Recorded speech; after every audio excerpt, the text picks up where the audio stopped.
Hey everyone, thanks for joining us on Play Games. My name is Lance, and today I look at a brand new expansion to Towers of Arkhanos. This is the Silver Lotus Order Expansion and is by Creative Game Studios and IDW Games.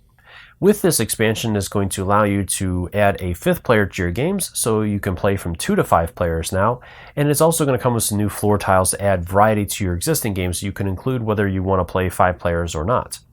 So in this video, I'm going to show you what's included in the box and go through some of the new rules for the new floor tiles. If you find this video helpful, if you like what I do, please consider hitting that like button, subscribing to my channel, as it really does make a big difference. It helps me to continue to grow and produce these videos. If you want to stay updated on all my videos, also consider ringing that bell so you get notifications anytime I release new content. So let's head to the table, and I'll teach you how to play. First, let me go over what's included in the box. So you're going to receive 10 10-point prestige tokens, the new Silver Lotus Order faction board, 8 new meeples, 7 of which are the apprentices, and a new master. 16 new dice, 4 of each color, and these will be added only when you're playing with 5 players. So if you're playing with 4 or less, go ahead and remove these from the bag as it is balanced without these included.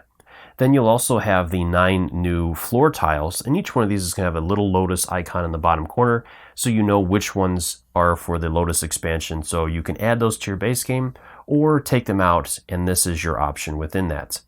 And then a couple of things to note with the 5-player game. So first off, when pulling dice from the bag, the first player is going to pull 6 random dice from the bag at the beginning of each round. And then the game itself is going to go 10 rounds using the mystical star symbol on the monopool board, as you can see here. From here, I'm going to take you through the 9 different tiles and show you what new rules are included with them. The first tile here, you can use any color, but it has to be the number 6. For the second tile, you can use both red and blue, but they must be numbers 3 and 4. The third tile can use yellow and purple, but they must be 3s or 4s.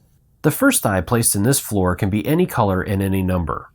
After you place the first die, you can place any die in there of any number, but it cannot be the same color as any die that is currently in there. So with this, then we could choose one of these dice to place in there as they do not match the red die. And then again, once you place another die, it cannot match any die that are in there, so red and purple have already been used, so we only can use blue and yellow left. This floor takes it one step further, where this one you can play any die initially, so let's say that we play that red 3 again, but after that, then you cannot play any die that has the same number or color as a die that's already placed here. So at this point, I could not play the purple 3 as that matches that number, so I can do this and then finally have this one in here, as they are all different colors and they are all different numbers. Dice placed in this floor can be any color but cannot match any number that is already in that floor. So going back to our example earlier, if I place the purple 3 in there, I can choose to place any other color die in there, but it cannot match the number 3. So I cannot place this red 3 in there, but I can place that one in there. And then at that point, the third die that is placed in there cannot be a 2 or 3, but again, it can be any color and any other number that is not in there. Any die placed in this floor can be any color, but it must match the number of the dice that are already placed here. So for example, coming back, we can place the red 3 in there, and then we could not place any of these other dice in there except for the purple 3 as it matches the same number.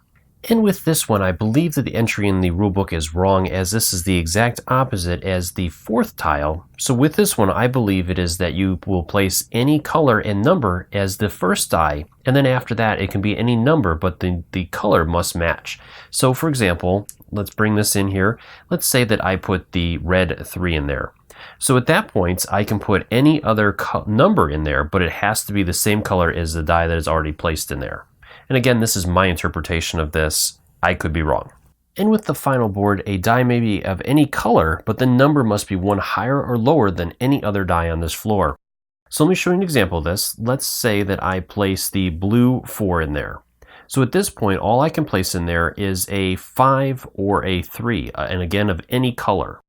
Then let me say that the 5 goes in there. So at this point, for the last die that is placed in that room, it can be either a 6, a 5, a 4, or a 3, as it is one higher than or lower than each of the other die in there.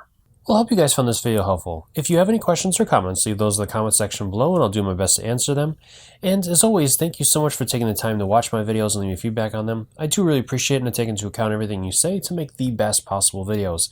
And let me know the format with these expansions. I'm still working on some stuff, so let me know what you would like to see, if there's anything that I missed that you would like to see included in some of these expansion coverage videos, or if you like the length of them at this point.